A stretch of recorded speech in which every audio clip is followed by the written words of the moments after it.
सीतापुर गांव में रहती थी एक चुड़ैल, लेकिन इस बात से गांव के लोग अनजान थे। जब तक पूरे गांव की एक एक औरत के गहने मेरे पास नहीं आ जाते, मैं इस गांव को छोड़कर नहीं जाऊंगी, चाहे इसके लिए मुझे लोगों को गायब भी क्यों ना करना पड़े। दूसरी तरफ गांव की औरतें बात कर रही थी। अरे सुन रही हो, ये देखो, मैंने कल ही नया हार बनवाया है सोने का, कैसा लग रहा है? बहुत ही अच्छा। अच्छा है ना, पहले तुम पहनो, फिर शादी में अपनी होने वाली बहू को दे देना। और क्या, सोने चांदी का यही तो फायदा है, जितना पुराना उतना महंगा। लेकिन एक एक पैसा बचाकर ये लेना सच में बहुत मुश्किल हो रहा था मेरे लिए। तभी वहां पहली का पति आ जाता है। गांव में एक औरत के घर के सोने के सारे गहने चोरी हो गए। लोग बातें बना रहे कि गांव में कोई चोर घुस आया है जो घर की कोई चीज को हाथ नहीं लगाता, पर सिर्फ सोने के गहनों को ही चुराता है। अब तुम ना अपने ये गहने संभाल कर रखना। हे भगवान, ये क्या बोल रहे हैं? ये तो वही बात हो गई कि गांव बसा नहीं और लुटेरे पहले आ गए। दूसरी तरफ गांव के ही एक घर में रंजना रहती थी। उसके पति का गांव में चाउमीन का ठेला था।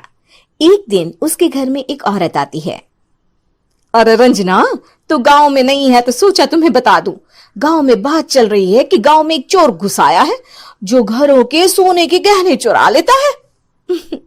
अरे मैं तो सिर्फ ये कान की छोटी सी बाली ही सोने की पहनती हूँ, बाकी गहने तो मैंने गांव के बैंक में लाकर रखे हैं। ये क्या होता है? ना बाबा ना, हमारे गांव की औरतें तो गहने अपने पास ही रखती है। जब कहीं जाना हो तो बस अलमारी से गहने निकालो और पहन लो। दूसरी तरफ एक औरत हाथ में टोटके वाली छोटी सी गुड़िया लेकर घर में चली आती है। अरे कोई है? घर की औरत है क्या? क्या है ये गुड़िया? ये कोई ऐसी वैसी गुड़िया नहीं है, ये जादुई गुड़िया है। इसको घर की अलमारी में रखना।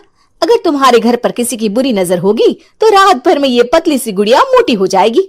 मैं कल आकर ये गुड़िया ले जाऊंगी और तुम्हारे घर की सारी बुरी नजर छूट जाएगी, समझी?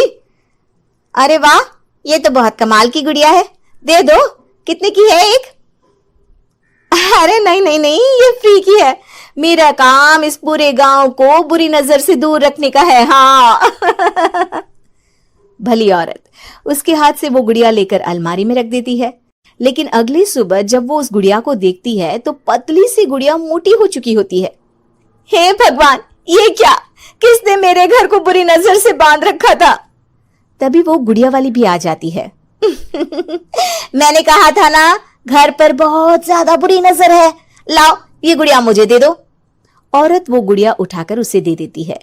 गुड़िया हाथ में आते ही वो औरत उसे लेकर सीधे गांव के बाहर की खाली हवेली में चली जाती है और साधारण औरत से चुड़ैल बन जाती है।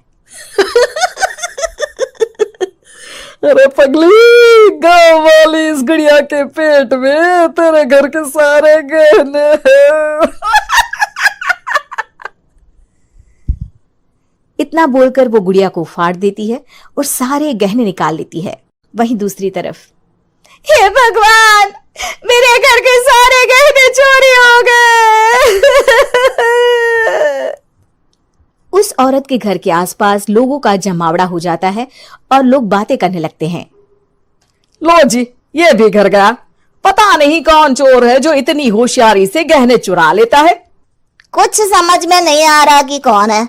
लोग तो घर से कहीं जाते भी नहीं है, न ताला लगे न घर खाली हो, फिर भी रातों रात गहने चोरी हो जाते हैं।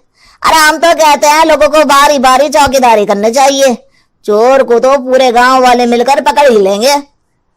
लोग बारी बारी घरों की चौकीदारी भी करते हैं, लेकिन चोरी होने का सिलसिला रुकता ही नहीं। फिर एक दिन रंजना के पड़ोस से भी रोने की आवाज आती है।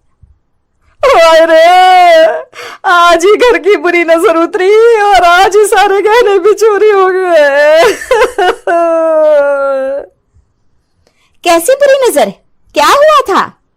तभी वहां उस औरत का पति भी आ जाता है जिसके घर में गहनों की चोरी हुई थी। हाँ, मेरी बीवी ने भी किसी गुड़िया को घर में बुरी नजर उतारने के लिए रखा था, लेकिन अगले दिन गहने चोरी हो गए। अब रंजना को कुछ कुछ बात समझ में आ जाती है। वो गांव वालों से कहती है, देखिए अब आप लोग चिंता ना करें, जल्द ही चोर पकड़ा जाएगा। उस नजर उतारने वाली गुड़िया को आज मेरे घर कोई भेज देना।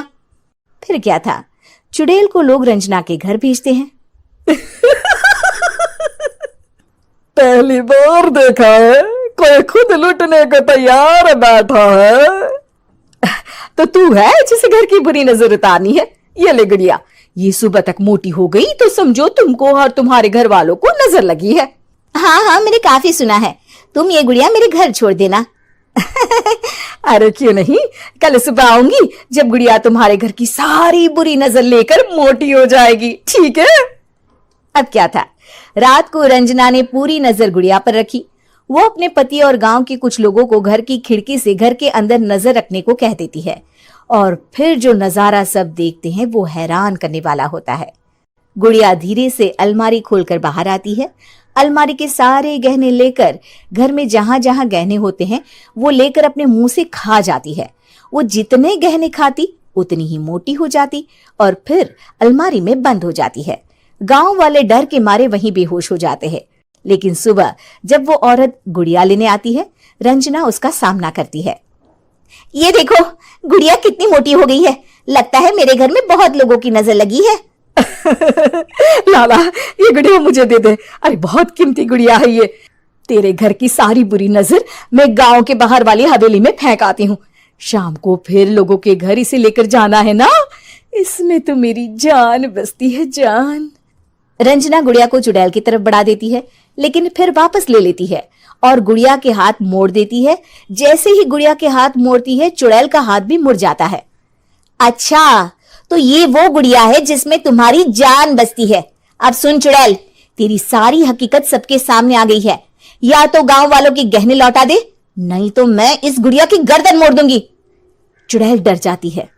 अरे नहीं नहीं, मेरी गुड़िया दे दो, मैं सबके गहने वापस कर दूंगी। ठीक है, अब भी जा और सबके सारे गहने वापस कर। चल निकल यहां से। चुड़ैल सबके गहने लौटाकर रंजना के पास आती है। ला दे मेरी गुड़िया रंजना, इसके अंदर के गहने निकाल ले, लेकिन गुड़िया वापस दे दे। लेकिन रंजना जानती थी कि जैसे ही गुड़िया चुड़ैल को देगी उसकी शक्ति वापस आ जाएगी। चुड़ैल, तू तो चुड़ैल ही रहेगी, ये मैं जानती हूँ। अरे नहीं नहीं नहीं, मैं गांव छोड़कर चली जाऊंगी, किसी को परेशान नहीं करूंगी, वादा करती हूँ मैं। लेकिन रंजना उसकी एक बात नहीं सुनती और गुड़िया का सर उसके शरीर से अलग कर देती है। चुड़ैल सर अलग होती ही गायब हो जाती है। गांव वाले रंजना के साहस और बुद्धि की खूब प्रशंसा करते हैं।